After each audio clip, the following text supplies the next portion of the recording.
Ladies and gentlemen, good morning. Thank you for joining us here at the New York Public Library and online via Alliance Magazine. I'm delighted to introduce the CEO and President of CAF America and the CEO and President of CAF Canada, Ted Hart. Thank you, Derek. It's my pleasure to welcome you all here to this launch event for CAF's World Giving Index, held as a side event to the 77th United Nations General Assembly meetings. I welcome everyone here in New York and around the world. Thank you for joining us as we explore the critical role that private philanthropy can play in helping deliver on the goals of the global blueprint to achieve a better and more sustainable future for all, known as the United Nations Sustainable Development Goals, or the SDGs. That is why CAF, the Charities Aid Foundation, is here during UNGA Week to launch the World Giving Index 2022. Since 2010, this annual report has been the authoritative measure of global generosity, providing rankings of 119 countries in donating money, volunteering time, and helping strangers. As was mentioned, I have the privilege of serving as President and CEO of CAF America and CAF Canada. We were the first grant maker in America, pledging ourselves at the launch of the SDGs in September of 2015 to code all of our cross-border worldwide giving to the 17 Sustainable Development Goals. Our goal from the onset has been to help corporations, foundations, families, and individuals align their philanthropy with the 17 goals that make up this critical global 2030 agenda. With the data learned, we published the very first SDG Giving Landscape Report, and copies are available here, providing data and trends on how donors have advised their philanthropic giving since the launch of these goals. As a result, billions of dollars have supported charitable causes in over 135 countries. Yet, as we were reminded last week with the release of Bill and Melinda Gates Foundation's Goalkeepers Report, much still needs to be done. Their report noted the significant setbacks the SDGs have experienced caused by overlapping crises of global COVID pandemic, wars in Ukraine and Yemen, climate and food crisis, and economic headwinds. However, just as they struck an optimistic tone about the opportunities that exist to accelerate progress, so does the World Giving Index, as we chronicle the significance and importance of individual acts of philanthropy worldwide. As an example, President Biden noted the World Food Program expects the number of severely food insecure people will reach 323 million people, up from 135 million before the pandemic. In addition, it's estimated that another 71 million people worldwide fell into poverty in just March through June of this year, which is on top of 77 million that COVID reduced to this state. Yesterday, the President called upon private philanthropy and governments to support health equity, drawing attention to the need for replenishment funding. Concerned about setbacks, United Nations Secretary General Antonio Guterres has issued the Our Common Agenda report. This report provides more than 90 proposals and recommendations. In issuing this report, he noted that, quote, humanity faces a stark and urgent choice, a breakdown or a breakthrough. Our Common Agenda is an action plan designed to accelerate the implementation of the Sustainable Development Goals. Philanthropy has an important role to play in advancing the 2030 SDGs. It offers a unique combination of resources, know-how, networks, and reputations that can work with governments and private sector to create a better society. In its nearly 100 years, CAF has been dedicated to the cause of empowering philanthropists to make a difference. In 2019, CAF called upon philanthropists to help foster experimentation, support risk-taking for diverse solutions, and work collaboratively with organizations. We all have a role to play in achieving these goals. Today, we've assembled a distinguished global guest panel to help us explore the role of philanthropy in helping deliver the United Nations SDGs. To begin our discussion today, the Group Chief Executive of CAF, Neil Heslop, has joined us from London. He will summarize for us the essential findings from this year's World Giving Index. Then we will move on to a series of speakers to further explore how we can all come together to reach the 2030 targets. Neil, it's my pleasure to welcome you back here to America and to ask you to please introduce today's launch of the World Giving Index. Okay, well, good morning, everyone. Thanks, Ted. Just by way of introduction, both about myself and Charities Aid Foundation. I spent 25 years in the corporate sector, both in the UK and in North America. For the last 10, been working in the charity sector for UK-based, both domestic and international organisations, and joined the Charities Aid Foundation a couple of years ago in the middle of the pandemic. Charities Aid Foundation, as Ted said, has been around 98 years. As an organisation, our purpose is to accelerate progress in society towards a fair and sustainable future for all. What that means is we bring together the donor community and the charity community and seek to partner with individuals, corporations and foundations to encourage them to give more, to help them do that efficiently in order that giving has the greatest impact for all of us.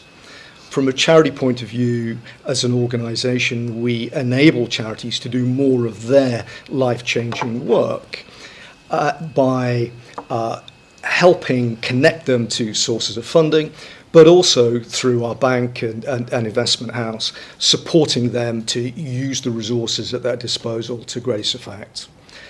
And then the third thing we seek to do is to contribute to the wider dialogue, seeking to collaborate across sector and borders in order to try and inspire the kind of innovation that will enable civil society as a whole to thrive.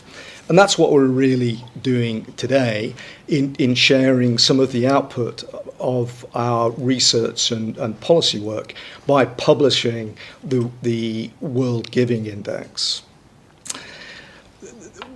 This is a very significant effort that has been around in conjunction with our partners from Gallup, and we're delighted to be joined by Gallup to share some of the data and the insights that the World Giving Index has done.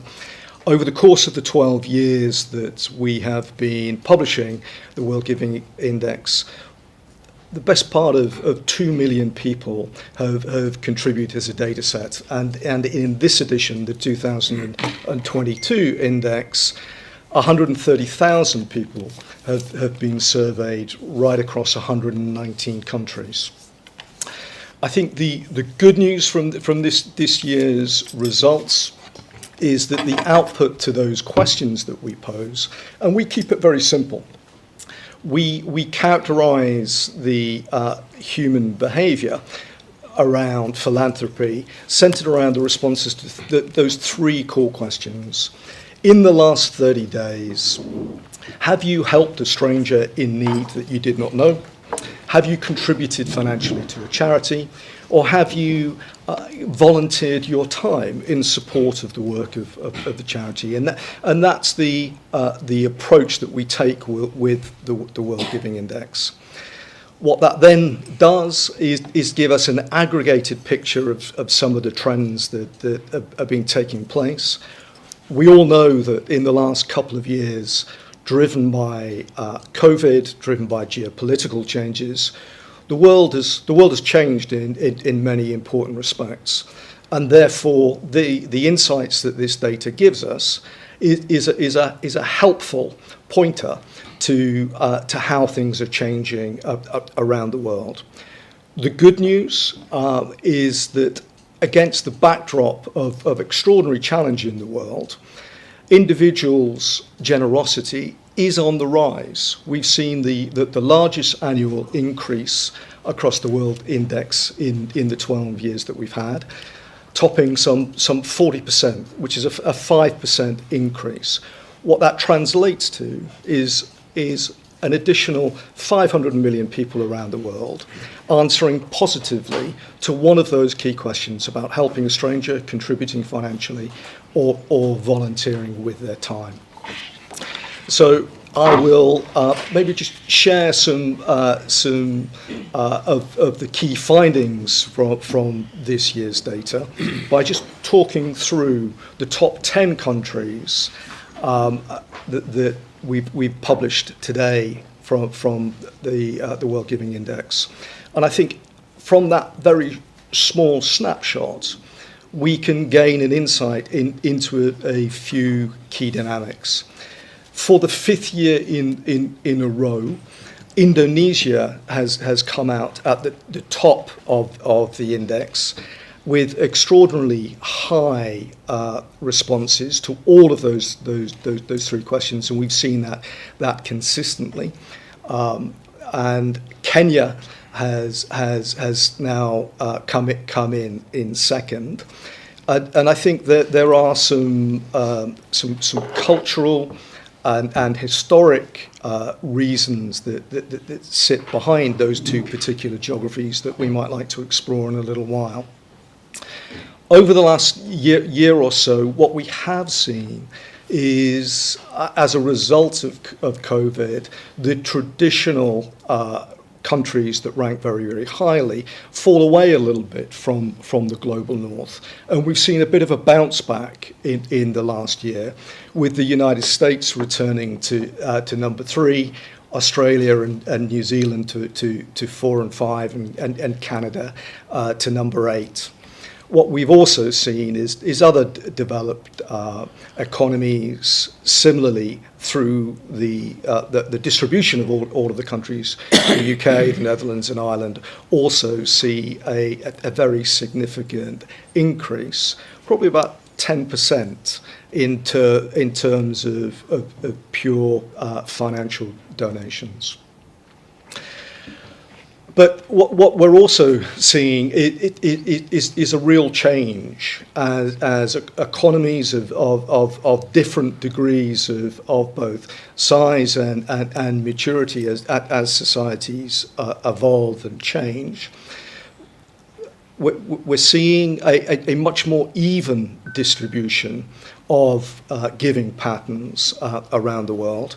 Myanmar is at number 6. Sierra Leone has made it into the top 10 for the first time at 7.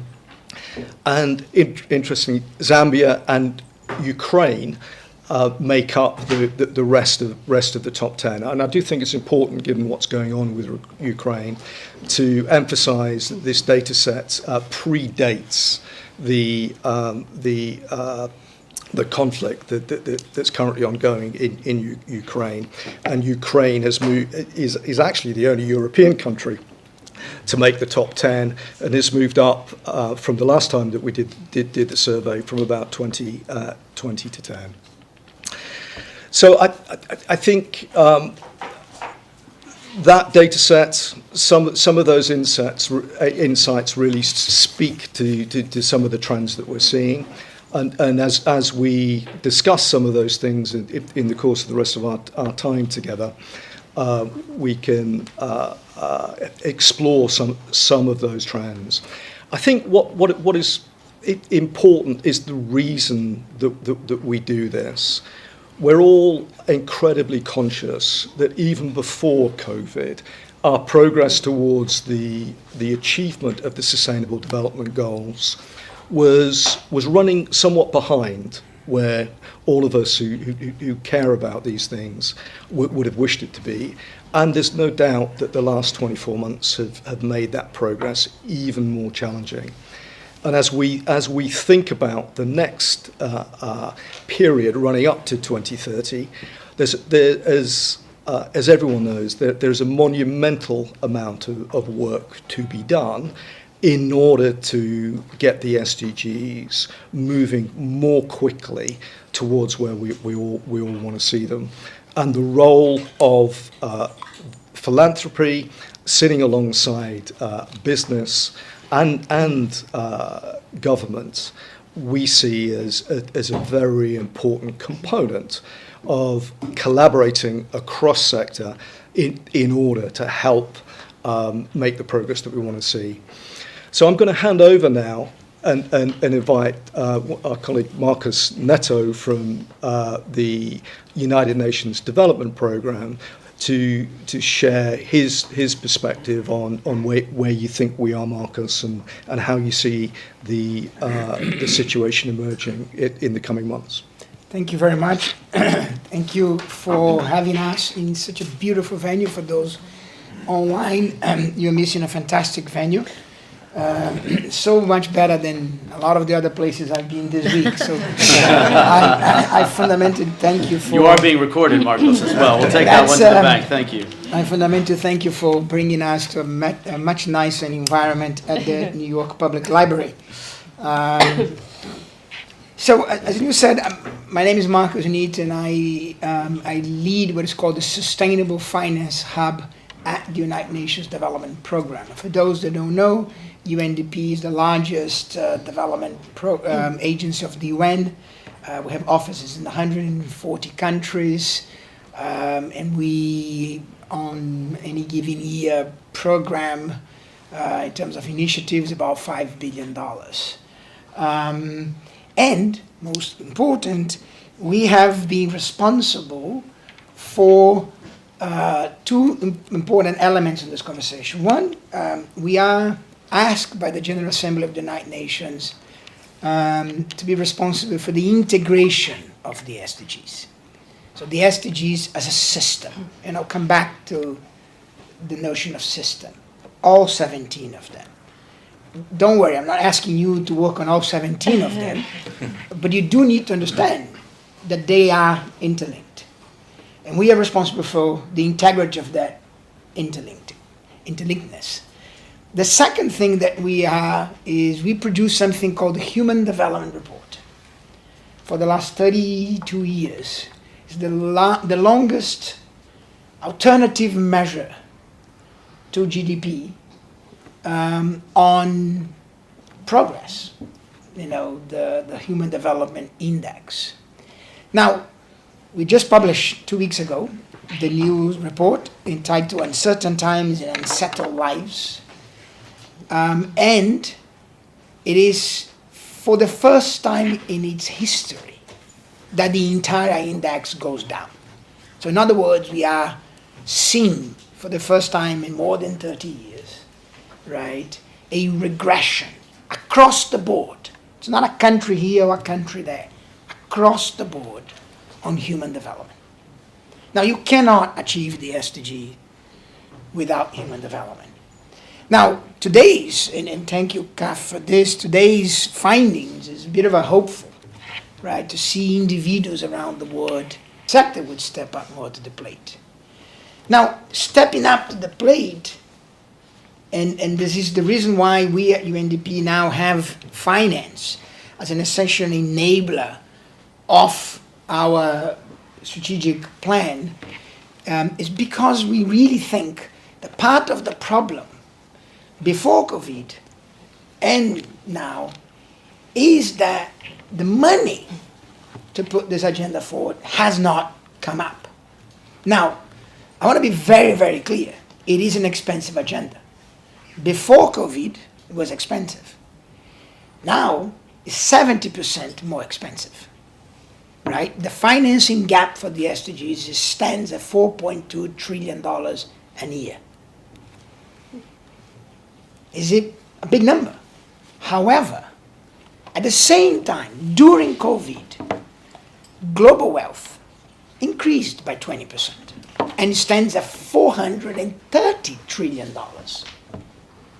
So the SDGs is 1.1% of global wealth. It is nothing. Why am I saying this? Is because the important point is that this is not about lack of money. Because if it is about lack of money, we could have got Neil and his wonderful skills of convening and eloquence together with Mr. Gates or the billionaires and cut a check. And that's it. But there is not a problem of lack of money. The problem is there is plenty of money, both in the hands of the private sector, in the hands of philanthropy, in the hands of governments, but they are not aligned. They don't flow to either the places geographically they need to flow. Only 20% of capital is in developing countries. Yet 84% of the world population is in developing countries. So it doesn't flow geographically, and it doesn't flow to sustainability issues, to climate, to poverty, right? So you've got a double alignment or a double misalignment that we need to solve, right? Now we at UNDP are trying to do that. We're trying to work on tools, we're producing entities, comes with governments, and comes with civil society and private sector together. Because at the end of the day, and I will conclude it, is we need a system change. We need a systemic shift in which we are able to come together and leverage each other's finance. Now we've got a colleague from Deutsche Bank here. They got a lot more money in their balance sheet that a lot of philanthropy have. And they're probably managing some of the endowments of some of the philanthropists, right? And is that endowment managed the same way that the grants of the philanthropy are being given? In a lot of cases, not. So you as philanthropists have to have a look back in your own, alignment between what you grant and how you manage an endowment for those philanthropists that are endowed, that are not, right? But more important, governments have plans. Governments have defined their future through the SDG plans, through the national determined contributions to the Paris Agreement. How much of philanthropy, I don't ask you to give your money to the governments, but how much are you looking at the government's plans? How much are you sitting down with the governments? And how much are you saying, all right, if that is the direction of travel, if that is your roadmap in Kenya or in Myanmar and in other places vis-a-vis the Paris Agreement, here's how I'm going to come by your side. Right? And also, how do you allow the for-profit money that needs a return, which is the vast majority of that $430 trillion, to get into the game? Can you de-risk with philanthropy, large financial instruments? Can you de-risk billions of dollars of SDG bonds, which we at UNDP have been engaged with, right? But some countries can't access the capital market. But if you can come with others, with us, and put up, for example, a very large guarantee fund that can guarantee and reduce the risk and change the rating of an SDG bond coming from Kenya, suddenly Kenya can access an affordable way the capital market and put it in place billions of dollars for the SDGs. That is the only way we're going to bring this agenda back forward, is by coming together, by leveraging every dollar, and by aligning, right, with the visions that we have. And we at UNDP can available to philanthropy to help you in that sense. Thank you. Thank you. Our next speaker is the Chief Operating Officer from the International Rescue Committee, IRC, Madlin Sadler. And Madlin, it does say here that you're responsible for supply chain. I would imagine at IRC that's particularly challenging. It has its moments. Thank you very much, and thank you so much to Marcos for that rallying cry. If everybody just does that, we've got it sorted, apparently. So, brilliant. I think alignment is certainly the answer in so many ways. And thank you so much to CAF and to Neil and Ted for bringing us together to have this really important conversation. I'll come at this a slightly different way, which I think is why I'm here, because we are responding to crises across the world, 40 countries. We resettle in 26 states of the United States, and we work in Europe on resettlement and integration now, which is a newer part of our portfolio, and quite sad that that's something that we have started to do. We are an organisation that doesn't just respond to crisis. We help people who are fleeing disaster and conflict and natural disasters to survive, recover and rebuild their lives. So we're not just you don't think of us just as an emergency response organisation. We tend to stay in these communities for a very lengthy period of time. And there's a reason for that, which is that refugees and forcibly displaced people do not leave briefly. They are out of their countries for very, very long time. Many of them don't go back. Only 2% of a population of 100 million forcibly displaced people each year are going back into their countries. So just to give you a sense of what we do. And the reason I'm here, I think, and so interested to have this conversation is our concern is the concern of everybody on this panel, which is the gap between the needs of the people that we are serving across the world and the resources that are available to respond to those needs is growing in a very frightening way. And we see it day in, day out. They're growing at a time when COVID has set people back even further. The poor just became more vulnerable and poorer. They became less healthy and less able to access health. As I said, there's 100 million people who are displaced in the world. In Somalia, I visited in June. They're on the brink of famine, and that means probably by the end of October, we'll see just in Somalia about 6.7 million people suffering from food insecurity. And I have to say, I've never seen so many malnourished children as I did in June this century. It is definitely the worst famine that we have experienced. There's a war in Europe. I never thought I would say that. And economic implosion in Afghanistan. I always say I'm always popular at dinner parties because I'm so uplifting. But those are, I'm afraid, the very sad facts. And add into that refugees, all of those refugees we talked about and internally displaced people, they're not in these statistics, because in national governments, they don't tend to be wrapped in to statistics. So you can add all of that into these numbers. So as needs grow, we've seen resources shrink. We definitely see governments in retreat, which is a real concern. The financing gap, as Marcos has just pointed out, has really almost doubled during the pandemic. That's a massive concern. I think he said 4.2 trillion. I was looking at that figure as well, and my eyes were watering. And we've got people and governments really starting to take their foreign aid budgets and put them into domestic responses to European refugee crises in the Europe domain, but also start to look at their domestic priorities over their foreign policy commitments, which is something that we really struggle with. And the global economy, which is very interesting, is not doing as badly as everybody likes to say. There is money out there, but it is not moving around in the way that is going to support us to get to the SDG goals in 2030. So what I wanted to talk about today was less about those numbers, because I think those are the established facts, and more about, I see them as the what. What's going on. This is great, we know what's going on. The how is where the World Giving Index takes us. The how are we going to deal with this and how are we going to think about it?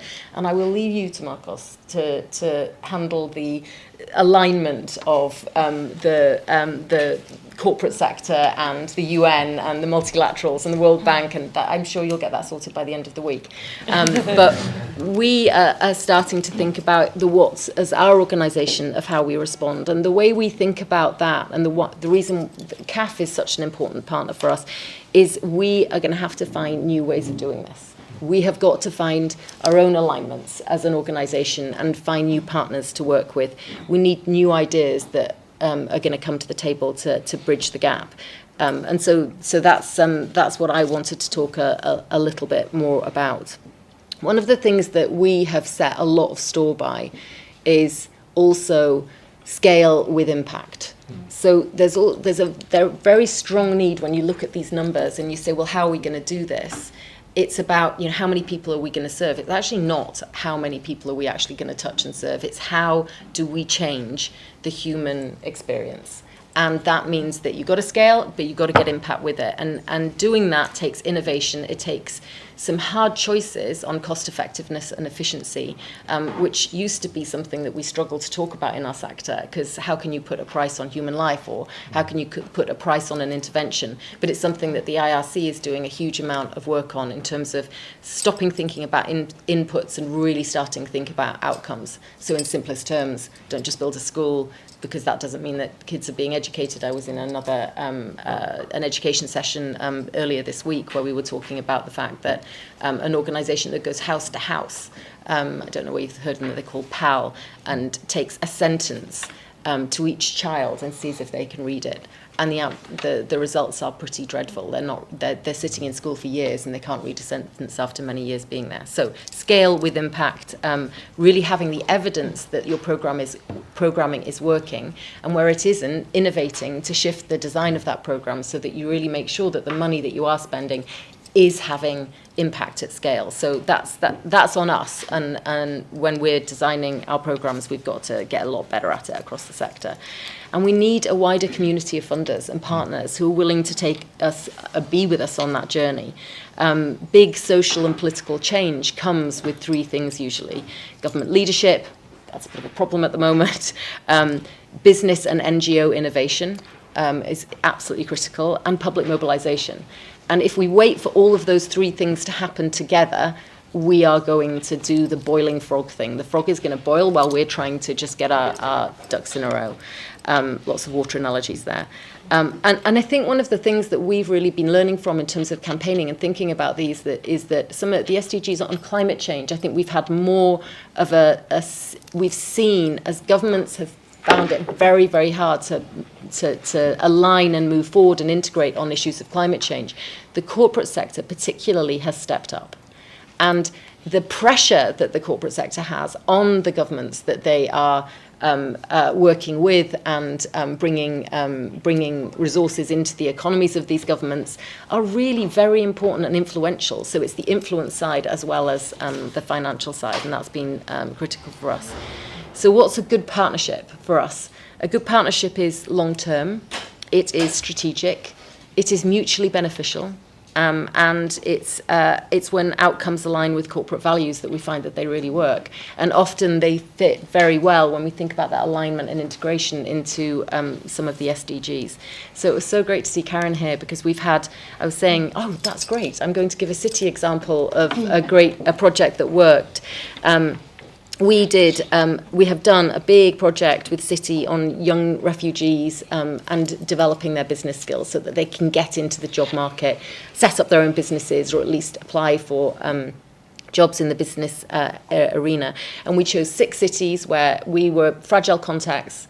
IRC was already working there, and 6 cities where City wanted to grow their market. And funnily enough, if you want to grow your market as a bank, you also need people to be earning money. So there was definitely a sense of mutual understanding and mutually beneficial.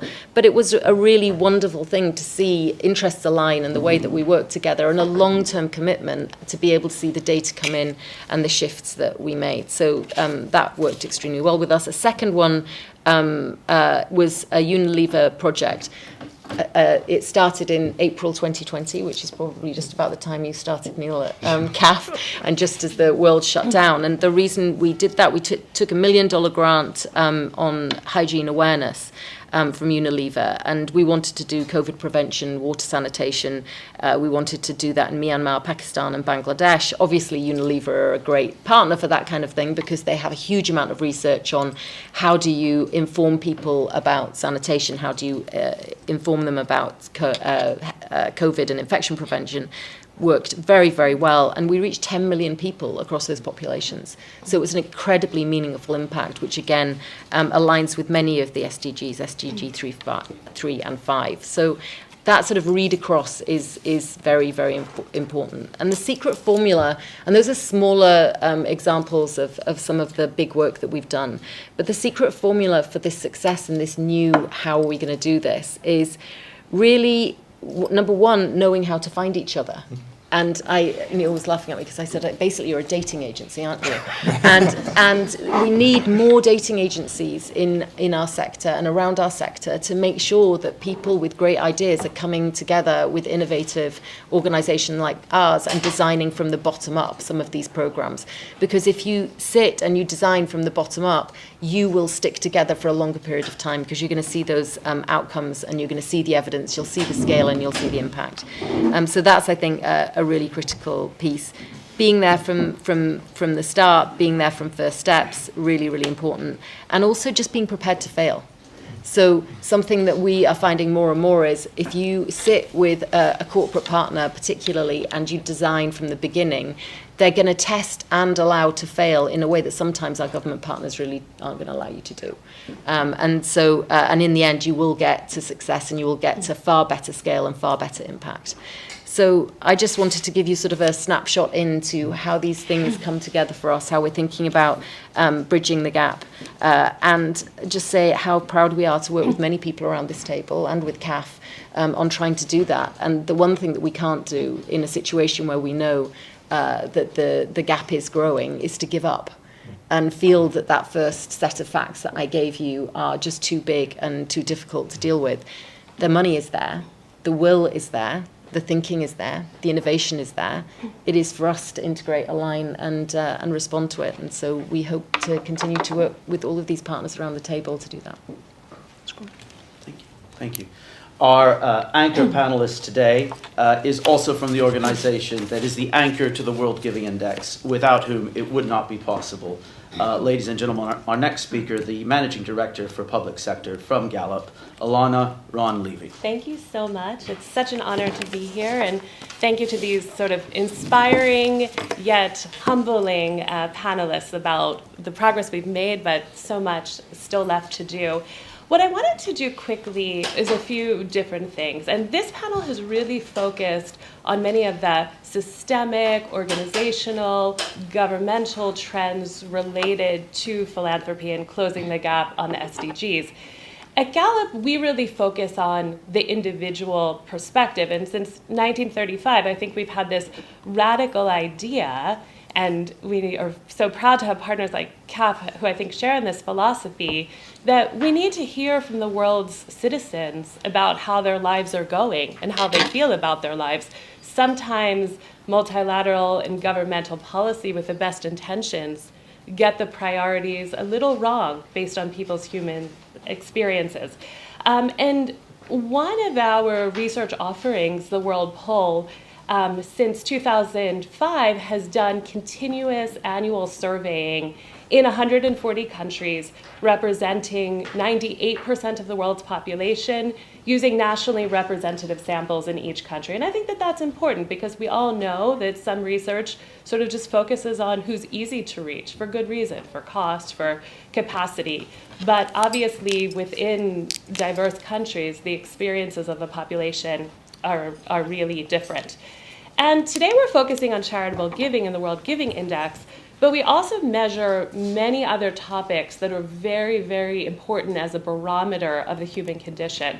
Things like life evaluation, subjective well-being, health, education, trust in government, safety, strengths of institutions, positive emotions, negative emotions. And through this rich World Poll data set, we're going to be able to think about charitable giving in the context of other elements of the human condition, and that's what I want to share a little bit about. We're proud that World Poll data informs 4 sustainable development goals as the official statistics, including financial inclusion, food insecurity, and modern slavery.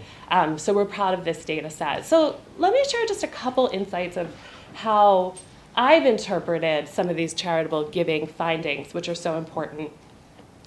Through our World Poll data, we know that the thrivingness or the strength of a community is truly important to the human condition. That shouldn't be surprising. You have many instances where people approve of their country's leadership and direction, but have profound concerns about their communities where they reside.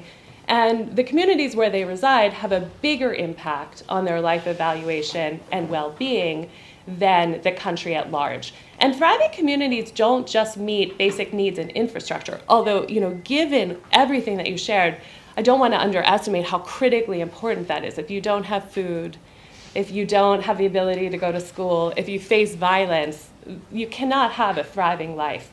But there are lots of communities that do meet basic needs, and they're not all thriving. And one of I think the most interesting insights that we've seen is that trust between community members is key, and whether or not you trust strangers and neighbors has a lot to do with your own well-being and how thriving your community is. And I think we see this in this charitable giving index as well, that if you're more likely to trust a stranger, trust the intention, trust the goodness of a stranger fundamentally, you're more likely to help them. And that brings a lot of benefit, not just to the person you're helping, it brings benefit to you in terms of your own perception of your life and your community. So I think that that's really important. And again, Neil mentioned this, but it's so striking. The most generous countries in the world are not all rich countries. Many of them are poor countries, but have high degree of trust between strangers and neighbors, and that improves the overall well-being of those communities. Another insight, I think this is so important for corporate leaders as well, is that charitable giving boosts your own well-being, not just the recipient or the beneficiary of your giving. In our research and in other research shows that the giver of charitable funds, and this is at an individual level, this is not a bureaucrat writing a check necessarily, but someone who's giving their own money, giving their own time, helping a stranger, has actually a greater well-being boost than the recipient. And I think that that's really powerful. Countries are facing unprecedented epidemics of loneliness and unhappiness, and boosting charitable giving might be part of the solution. Wanted to talk about happiness and charitable giving. We have a new book out on the topic of the epidemic of loneliness and unhappiness and declining well-being across the world, coming from our World Poll data, that predates COVID. So a lot of people would say, well, of course there'd be declining well-being because of the pandemic, but we've seen this actually happening over the last decade. What's really, really notable is that the world is becoming more unhappy. That trend predates COVID. Negative emotions are also rising worldwide, anger, stress, and this has been steadily rising even while charitable giving has been rising. So what does that tell us? What have we found makes someone report a happy life or higher subjective well-being? And I think these are 5 insights that we've seen that contributes the most to feeling like your life is going in the right direction. They're fulfilled by their work, not just employed, but fulfilled by their work. They have little financial stress. They live in thriving communities. We already talked about how charitable giving plays a role in creating thriving communities. They have good physical health, and they have loved ones that they can turn to for help. So one way to also think about charitable giving is how can we focus efforts on those 5 elements to help people live more thriving lives. And again, some of the happiest countries in the world are not necessarily the richest. There is, of course, a relationship of meeting baseline needs, but there's more to happiness than just GDP and income, a lot more. Just a few parting thoughts from this private sector perspective. It's so important to measure what matters, not just to do measurement. You really have to measure the right thing. And I think it's very important that you're looking at people's lives and opinions of how their lives are going in that equation. It's really important to also understand from the perspective of beneficiaries of philanthropic funds, is it having the desired impact for them? Are we fundamentally funding the right thing? And make sure that you help position charitable giving as a well-being boost when the world really needs it, because this can be a part of a movement that transforms people's lives, not just those who receive it, but those who give it. Thank you. Thank you so much. We do have time for questions, both via the Alliance magazine live stream and here in the room. But first of all, we're delighted to be joined by the permanent representative of Myanmar to the United Nations. Sir. Thank you so much. It is my pleasure to join this special event, and also it's thank the CAF for the invitation. I also would like to thank all the panelists for your very frank and inspiring views. And as we all know, the CAF, a leading charity foundation, has connected and highlighted the important role of the private sector philanthropy in delivering the UN SDGs. Once again, I thank the CAF for this contribution. This is very important for all the member states of the United Nations to achieve these SDGs. This year, again on the CAF's World Giving Index has proved that the act of giving and generosity remains strong among us, and amid the challenges and crises, including the outbreak of COVID, the global pandemic. And it is also pleased to note that generosity is on the rise worldwide, proving that generosity is not limited to the wealthy. 6 out of 10, according to the report, most generous countries are low and middle income countries, as the previous panelists already mentioned.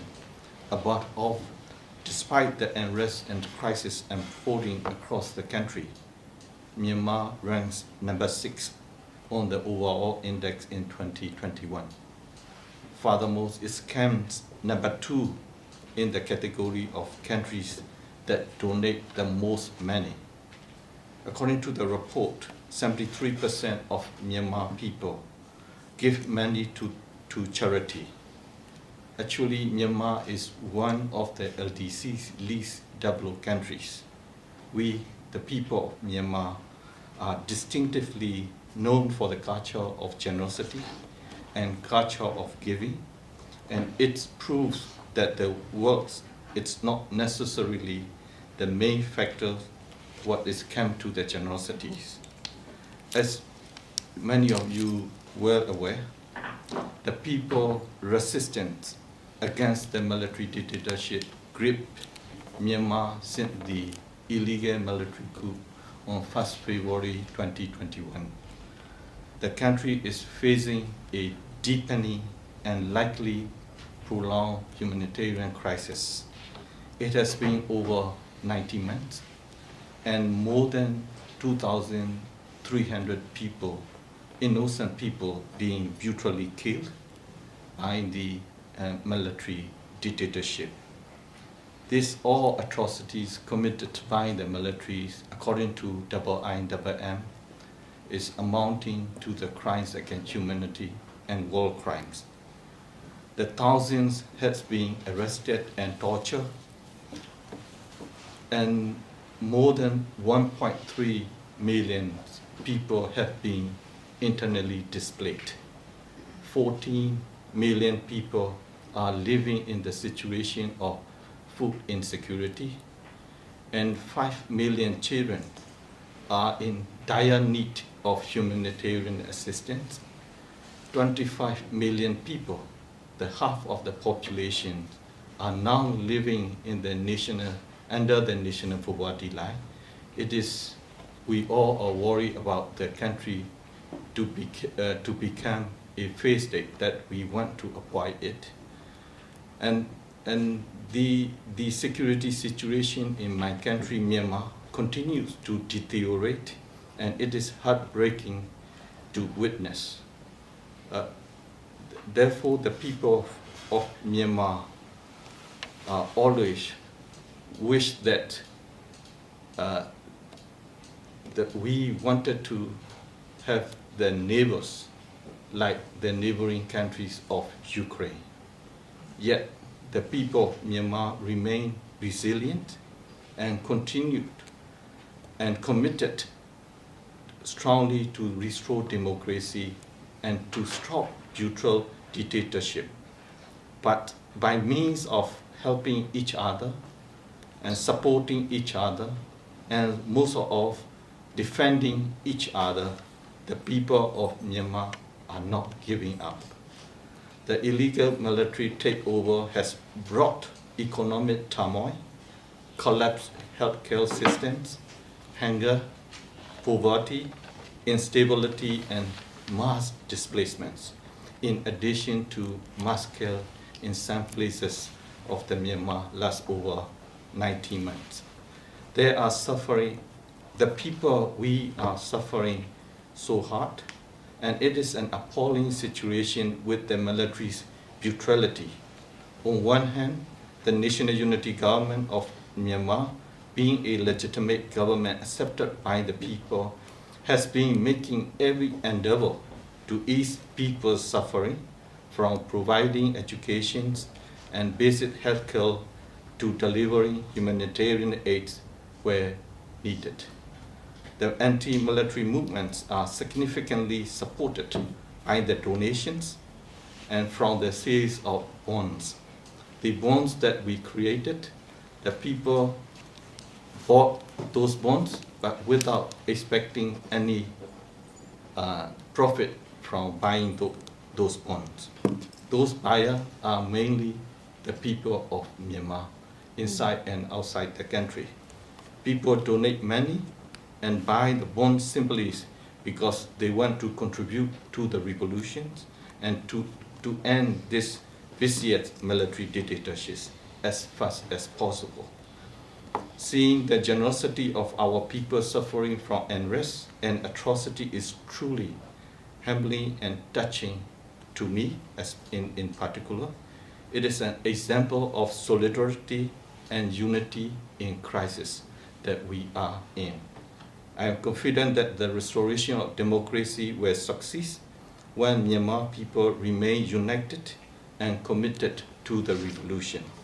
Yet we need more help from the international community, like the people around the world who care about Myanmar, who care about Myanmar people, who are fighting for the democracy, who are fighting to end the military dictatorship in Myanmar. Once again, I thank you so much for this opportunity to join this special event. Thank you so much. Thank you. Thank you. Thank you. Do we have any questions or remarks from the room? Otherwise, Zibran, would you like to give us a couple of from the live stream? So, a couple around the NGO sector and how they can properly contribute to the SDGs when they are facing their own challenges. Do we agree we must use the clear non-jargon language for different stakeholder groups? If so, who does it well? And we have a question on reducing resource consumption. How do non-profits reduce resource consumption in forming consortiums with different stakeholders for development projects? So just to repeat the question, jargon. How do we feel about jargon? And secondly, corporates. I'll go to you first, Neil, on jargon. I know you have a particular thing about jargon. And then, Madlin, I'll ask you to pick up the point about corporates, given what you were saying before. I think when you're talking about convening around complex system challenges, being really crisp with language is incredibly important. I thought Madlin said it very well, a shift from input to outcome. And I think we talk a lot at CAF about clarity, agility, and focus. And one of the powers, I think, of the Sustainable Development Goals, it is the potential for it to connect to people's individuals' human experience in the way that we heard from Alina. And I think at the end of the day, while countries, companies, organizations organize themselves in the vertical, as individuals, we all live our lives in the horizontal. And for all of us, as we think about the that challenge of scale and impact, I think really, really connecting human experience at an individual level and having that informing the development and the settlement on the language that is truly accessible for all of us is profoundly important. But we have a saying in the UK, it's like the fourth bridge. You never stop painting it. And I think, I think as we think about the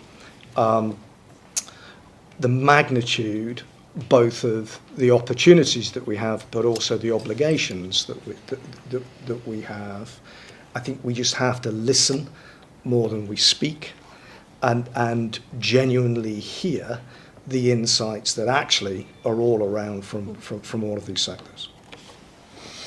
Nice industrial metaphor to ask you, Madlin, to respond on the point about corporates and I was going to ask how many people know what the fourth bridge is, but I do. It's a large bridge, and by the time you started painting one side, you finished painting the other. So I just wanted to take a moment to say thank you so much for taking us through the situation in Myanmar. We work International Rescue Committee in Myanmar, in Bangladesh, where the Rohingya went up to Cox's Bazar, and on the Thai border as well, where we've had a lot of Myanmar refugees coming across most recently. And I think when it comes to, I just did want to say that when it comes to jargon, it's listening to how you map out the situation in Myanmar and how very difficult it is and how much support is needed, that's what jargon busts. That's what brings people back to this is what we're really trying to do. And we do have a tendency, it's death by acronym in the UN, I would say. So, and we're even worse at the IRC. I mean, we are an acronym, so there we are. And we do have to, well, there you go. And integrated. I think it is something, it's a light question, but it's a very important one, which is if people, the kind of people that you've been polling are seeing the words SDG, UNDP, IRC, they're just not going to get the problem. And so I do think it's something that we talk about a lot. We've done a huge piece of work, which we're very focused on at the moment, on malnutrition, where we realised that the language that we were using to talk about acute malnutrition protocols, chronic malnutrition protocols, WFP, and how UNICEF and WFP were working together, and if you actually just put a paragraph together, it would be incomprehensible. It's like a foreign language. But it's one of those things that we're innovating around, and we think we could really crack the issue of malnutrition in a very serious way in the next few years if we get it right. So I just thought I'd share that. And on the corporate side, I like the way that the question was framed, which is we have to, the people who are not on the corporate side, have to actually be good clients and good partners with corporates. We have to understand each other better. We have to let them into our world and get them to see how the sausage is made rather than just say, hey, could you buy the sausage for us?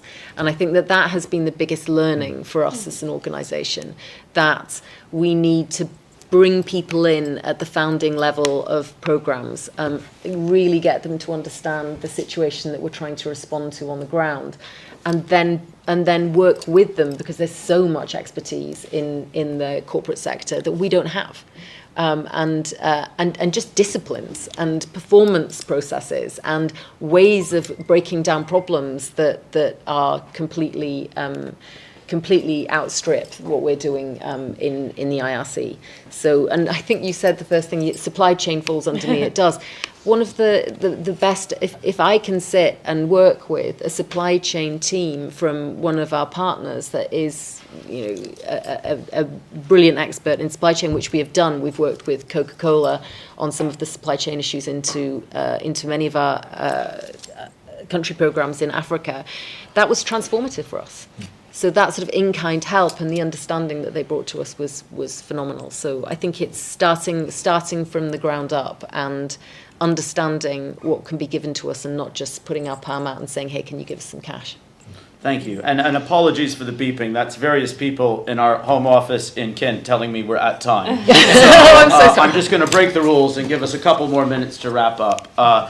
And Neil, since you've had a chance to make some remarks, and Madlin as well, Marcos, any thoughts before we say goodbye?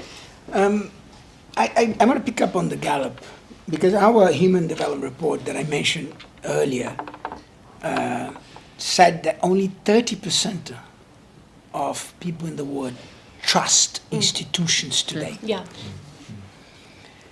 And this is a fundamental problem, because as we say in the report, this mistrust is leading to political polarization, is leading to this situation of almost tribal behavior, and I only want to listen those that speak the same language. And we are starting to see the erosion on society because of that. Now, I hadn't connected charitable giving perhaps as a way to address that dynamic. So perhaps my final word is, let's bring it our research to your research together. And if through individual charitable giving, what you call happiness and what we call trust can actually be increased, we are getting to the point. The other thing the report said, and you also mentioned, is it's a huge mental health problem. And colleagues, we establishing institutional development organizations, profit multilaterals, actually don't know how to deal with this mental health problem. It's not something we've been set up to deal with for decades, right?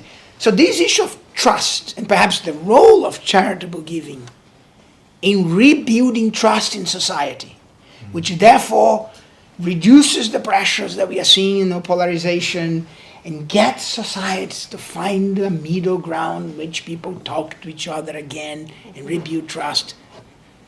Hallelujah. Welcome. Thank you for having me. Thank you, Marcos. Alana, would you like to pick up on that? Thank you. This is a great discussion and great questions. I would say, very insightful point. We look at trust across a variety of different variables. So I was talking specifically about trust in neighbors and that relationship, and strangers, and the relationship to charitable giving. You are right. Our data also shows an epidemic in trust in institutions across the spectrum.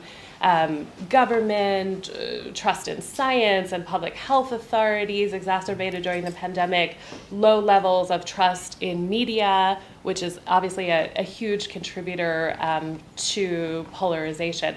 So I truly believe that charitable giving is a way to improve trust between individuals at the community level. I think what remains to be seen, and I would love us to explore this, is can it change perceptions of institutions? You could argue that some are drawn to charitable giving, particularly in the United States, and I would imagine in other developed countries, because of distrust of the ability of institutions to do the right thing and to solve the problems that really matter. But it's a really important point, and I hope over time we'll be able to explore that relationship. Thank you. Now, Ted, There's a question. oh, is there? We're going to make time for a couple of questions. Apologies back home. Go ahead, please. I'll take three, and we'll see if we can bring them all together. Mine's more of a remark than a question. So I'm Frank Aswani. I lead the Pan-African network of social investors bringing together grants that capital generally towards impact. The biggest challenge we have is moving capital from where it's safe to where it's needed. The world is not short of money. It's how do we get the right capital in the right place at the right time. Aid to Africa is reducing faster than global giving is growing. We're a continent that's been built on aid. We've got to fix this problem differently. And part of it is the what, how do we go about doing it? It needs a different paradigm, a different mindset from both the Africans and people from outside. And I think as we look at trying to bridge this gap between philanthropy and private giving into this middle blended finance and competence space is how do we go about it? And the challenge is we've got a lot of unconscious incompetence. We don't know what you don't know how to go about it.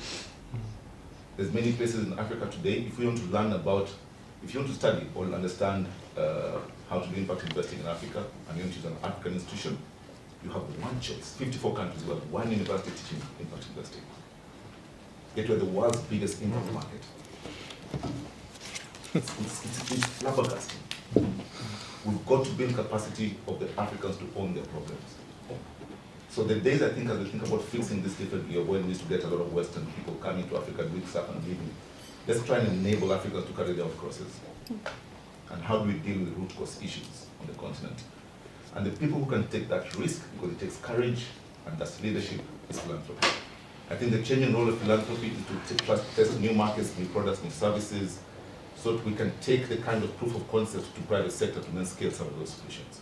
But we've got to do things differently. Thank you. Thank you. So I had a quick question. Would you mind just to introduce Can I yourself? interrupt for just a second? I apologize. My name's Tony Marks. I'm the president of the library. Oh, wow. I heard you were here. It's a crazy week. Thank you for what you're doing. It's an honor to host you here. Aw. Just so everyone on the live stream, we're joined by the president of the New York Public Library. Thank you. My name is Emily Krebs from Deutsche Bank. I head up our ESG work for the Americas. I was struck by the compelling comments from the ambassador on talking about the bonds that the Myanmar people purchased, you know, to further the safety and security and health and food situations. And my question is really to Marcos and to Madlin. You know, how do we take a construct like that and bring it into a global market in a way that, you know, that should be something the capital markets are availed to, but to I think both of your comments, you know, the standards may be different, or the requirements may be different. So how can we bridge that using whether it be philanthropy or civil society? Well, I think it depends on what you're trying to do. I don't know the bonds details. I think there is a whole universe on diaspora bonds, social bonds, where you're not really, and I think the ambassador mentioned this, you're not really seeking market return. Yeah. Right? That's the distinction. So in that sense, I think we are not necessarily bringing those type of financial instruments. We are adapting from a market instrument to a different market, right? Which is the case in Myanmar and in other places. I think in the UK you had the birth, it was a bad name, social impact bonds, because those are not really bonds, they were out-campaign contracts, right? Which is good. Now, what I've been trying to do is actually go to the real capital market, where the real volumes of money that needs to be going to Africa and to other places is. That's why I mentioned the issues of de-risking when I opened my remarks, and the potential for philanthropy to come in and de-risk, you know, because, you know, you're Deutsche Bank. In the end of the day, you have a fiduciary responsibility. I was talking to pension funds this week that have a fiduciary responsibility. And if the market return adjustment doesn't fit, and who judges those market return adjustments are three companies. It's just the credit rating unions, the credit rating agencies. We have a fundamental bottleneck to get money to Africa and to other places because of the perception, the calculation of risk that are done from three companies who sit in the United States. And they don't understand, with all due respect, what goes on in Africa, right? You know, so at the moment, unless you fundamentally change the methodological work by which risk is calculated, which I would love to figure out a way to do that, what you do is that you have to affect it, that risk adjusted. And de-risking at larger scale, and then philanthropy could play a role. Maybe it's less grunting, you know, or is with the use of the endowments that philanthropy comes in and says, rather than granting, you know, to projects, I'm actually going to put on a fund and de-risk private capital. So that private capital can go to Africa, getting its rules. Now, the rules are not necessarily the rules I would like to do. I think we have to change the system. But in the meantime, I think the risky mechanisms is the way by which you can get capital market into the places that it doesn't get right now. And then I will invite philanthropy to think on its role on that de-risking. Brilliant answer, and absolutely what we've experienced as well, which is we see these new potential opportunities for bringing resources to the places that we are working. They're very hard to land. In reality, they're great ideas that are difficult to actually get going on the ground for that very reason, which is when you're working it through, who's going to de-risk? Because we can't take on the risk as an NGO of the potential failure to get to the impacts of the social impacts pond situation in the UK is one good example of that. You have to have somebody who is going to cover off the risk of this new mechanism of financing. Again, though, it's something that we should be hammering away at and working out how we're going to do that. And we've got a team of people on our research and innovation side who are really looking at new financial mechanisms like this and how we can interact with them, and also just give the experience of, hey, this is how it actually works on the ground. So you need to understand what we need and how our financial institution works in order to be able to interact with us in that way. I think the other issue that hasn't been spoken about today, and I will leave it hanging, is also the big push to be far more focused on local partners. Yes. And that, again, finding the flows of money that don't go through an organisation like mine, but go directly to local partners. You've got to make it simple, you've got to make it multi-year, you've got to stand them up, you've got to help them grow, and some of these mechanisms could be absolutely rich for that push to partnership. Thank you so much for that. And apologies for the questions we haven't gotten to. Please do feel free to send them in to whomever you know at CAF or at the email address international@cafonline.org. Just before we say goodbye, Ted, I believe you were the first intermediary grant maker to commit to the SDG framework, certainly that I knew about. I thought, given that we are many years on and discussing this issue today, you might have a few remarks before we break up. Thank you, and I won't take too much time because we're all trying to wrap up here. But the SDG Giving Landscape Report was eye-opening in terms of where foundations, corporations, and individuals are focused on the SDGs, how they're giving, but also the SDGs beyond that, where they're, as was mentioned at the start of the program here, the SDGs are interactive. And where funding in one area can affect the other. And I think one of the things that CAF does best is getting the money on the ground to the charities that can make a difference in communities. So thank you all for joining us here today. Thank you. Thank you. Thank you. It only remains for me to thank the New York Public Library for donating this space today, Gallup for making the World Giving Index possible for the last 12 years, and Alliance Magazine for bringing to this event an audience of hundreds in countries around the world. Thank you all very much, and until next year and the 78th UN General Assembly, farewell.